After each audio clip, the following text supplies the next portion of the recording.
Welcome back to the channel, welcome back to the vlog, welcome back to another episode of Fresh Roots Exotic Cars. I'm your host, Fresh Roots. Reviews, insights, adventures, anything and everything cars on this channel. Today I'm going to talk to you about my AMG GTS. Are you in the market for an AMG? Are you in the market for an AMG GTS? Have you seen how absolutely affordable they are for what you're getting? Well, if that's the case, you might want to stick around and watch this video on this car for a little over a year now. And I'm going to let you know whether or not you should buy one, what to look out for if you're in the market, the different models as far as the C190 goes. And I'm talking the GT, GTS, GTR, GT Black Series if you got deep pockets. Let's start off by saying why I decided to purchase an AMG GTS. Essentially, I was in the market for a factory twin turbo V8. It really boiled down to this particular car and a McLaren 12C. I've owned a McLaren 12C in the past, but you were looking at spending, at the time, which is about a year ago, you're looking at spending an extra $20,000 to get into a McLaren 12C, as much as a slightly higher running maintenance cost on that car. And I don't care what you guys are going to say in the comments below. I owned the car for 2 years. My mentor owned 4 McLaren 12Cs, 650S, 675LT, 720S. I was on the board of directors for the McLaren Club of San Diego, where we had hundreds of McLaren owners, guys. So I'm very familiar with the maintenance and running costs of those cars. So I know if some of you guys are going to say it costs more, some of you guys are going to say it costs less. But nonetheless, this car is lower cost, lower running maintenance cost than the McLaren 12C. And I could get one for about $20,000 cheaper. And they were newer, about 4 years newer. This is a 2016. The 12Cs are, as you guys know, 2012 to 2014. Not too many 2014s out there, but they do exist.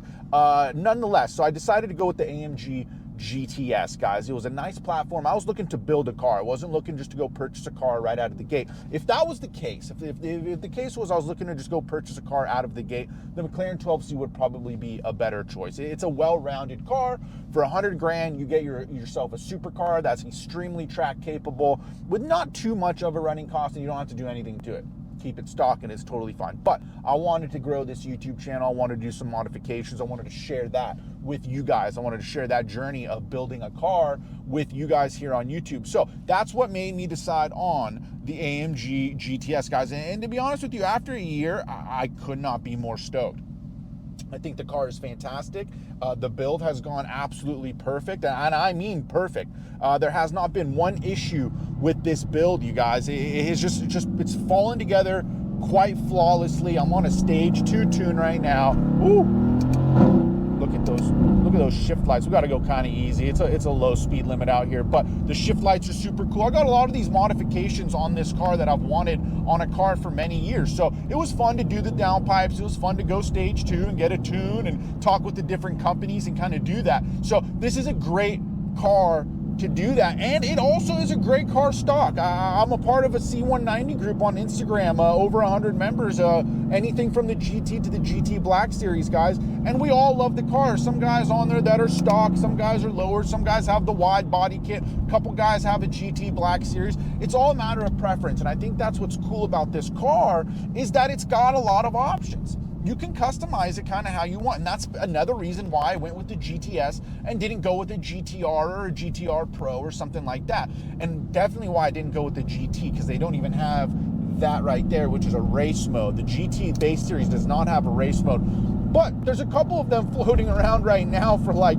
50, 60 grand, so that's a buy, that's a steal, because with a tune you can really wake those up. It's the same engine. I just prefer to see that race mode, and in all honesty, you can get it to the exact same power that I have right now. You just won't see that race mode little switch or knob, and I don't want to see that, frankly. So let's kick this up into 5th gear, and let's get past this slight bit of traffic right here. Anyways, guys, so I hope that wasn't a cop. No, it's just a motorcycle turning the other way. So I wanted to build a car, guys, and this car has just gone together perfectly. Let's cut to the chase. Should you buy an AMG GTS? My answer is yes. If you can afford an AMG GTS, buy one. If you can afford a GT, if that's what you're into, and you can forego having the race mode, it doesn't bother you, buy one. If you can afford a GTR, buy one. I think these are an amazing buy right now, guys.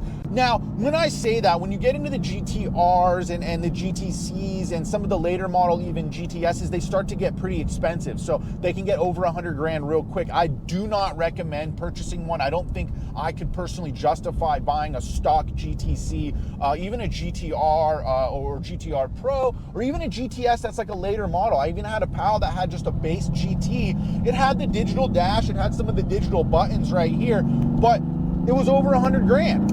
I can't justify that, right? So I can spend under 100 grand for this car at a stock model and then put what I want into it. Now, I'm over 100 grand on this particular car right now with all my mods, but I built it how I wanted to. So I'm okay with that, guys. I'm okay with the price that I'm into with this car. I think it's amazing, and it's a lot faster than a stock 12C. Again, do not go crazy in the comments below about that, guys. I know a 12C might be more capable around the track, because I personally cannot say whether or not this car is capable as a 12C around the track, but I'm guessing that it is. At this point in time, I can't really say that, but nonetheless, this car is faster than a stock 12C, and I've driven half a dozen, maybe even a dozen stock 12Cs. I've driven quite a few modified ones as well, so I know what that car can do. Now, with that said, I don't think that this car, if you want to go mod for mod and unlimited budget, you can probably get a McLaren to be a lot faster than this car. I don't know, maybe it'll put down the power better. PTG says they can get this car up to 1,500 horsepower, so maybe I'm wrong. I don't know. I just don't see how you can put that power down. I think with the McLarens, there's a little bit more weight distribution, a little bit more balance, and they're kind of more geared to be putting down that higher power. Just my opinion, guys. I have not seen the GT platform at its maximum potential. I've never driven one. I've driven a 12C that's modded out, and it's pretty wicked. So that's the only reason that I say that. So I absolutely recommend buying a GTS. They are amazing. The price point's amazing. The modification and capability of these cars is amazing. The maintenance and running cost of them is not too bad. Insurance is a little high.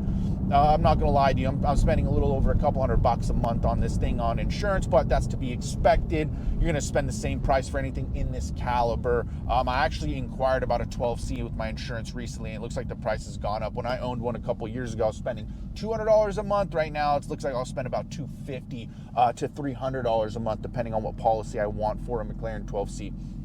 That should hint to I might be adding a McLaren 12C to the channel here real soon, guys. I absolutely love the McLaren platform. So if you know me, you know that I miss having a McLaren around. I absolutely love my AMG GTS, so don't get it confused by any means. I love this car. I definitely just want to add a McLaren eventually to the channel for you guys and for myself. I love McLaren. I love that brand. I love the 12C, and I love the 675 LT as well as the 650S. I kind of like those first three that they came out with the most. I like the 720 a lot, but again, it kind of comes down to that price, right? So could I justify 200 grand for a 720, or would I rather have two McLaren 12Cs for the same price, right? I think I'd rather have two McLaren 12Cs, have one modded, have one stock, and kind of go from there, guys. But anyways, just a video on whether or not you should buy AMG GTS, and I absolutely recommend this car, guys. I recommend the platform. Look how beautiful that view is. Super nice. I've had no issues with this car. It's an amazing car. It's got a lot of power. People look at it. It's rare also. So if you're kind of like maybe even in the market for like a Corvette, like a C8 or something like that, you see a million of those on the road. They're about the same price too as this car. They might even be a little bit more expensive than some GTSs that you might be able to find. But I wouldn't recommend going with that car over a GTS. I mean, an AMG over that car, you're not going to be paying more for insurance or running costs or maintenance costs or anything like that. And in my opinion, you're not getting more of a car. This is more of a driver's car. It's more of a driver's experience. They're more rare for sure. I think they only made 17,000 of them over the course of their run of the GTS. So super cool car, guys. If you can find yourself, an earlier 2016, 17 GTS, that has a good history. The one thing to look out for when you're buying these cars is there was a recall that was done on the drive shaft. It was separating on the 2016 and the earlier models in particular. want to make sure that that recall was done. I know a buddy that his did not have that done. He was out of the 8-year warranty mark. They warrantied it for 8 years. So they said, hey, within that 8 years, if you're an owner of a GTS, come on in. We'll go ahead and we'll put a new one in. Some people didn't go in because it didn't break, right? The owner of this car did go and do that. And I made sure of that when I was looking into them. Other than that, they don't really have issues, guys. I know one other guy that had a transmission issue, but he has like over 86,000 miles on his car, and it was under warranty. They got it all buttoned up. The bill was astronomical for it, but that's because he went through the dealership. I'm sure if he needed a new transmission, that my guys over at Upland could have got him squared away with something. They even recently found another one of my buddies that has a GTS. His transmission did go out, and they ended up finding him a new one. I think he was in and out about like $7,000, something like that. So it's not going to completely destroy you. I think a new transmission on a McLaren 12C is like $30K, and I would say good luck finding a used one of those. I just wouldn't know the avenues to go down to find something like that. So you would kind of be out of luck on that. But I personally had an extended warranty on my McLaren 12C because I knew that if something astronomical happened with the engine or transmission, that I would go under. You know, I had a payment on that car and I couldn't afford it. So I forked up the money. I did not modify that car, and I had a warranty, and I had to. So with this car, I have no warranty. I'm not too worried about it. Anything that goes wrong, I know the right people to get it all taken care of. And it's a great car, great platform, and I absolutely recommend it. So should you buy an AMG GTS, guys? The answer is yes. Yes, you should. Thank you all for watching this episode, and I'll catch you tomorrow on the next one. Much love.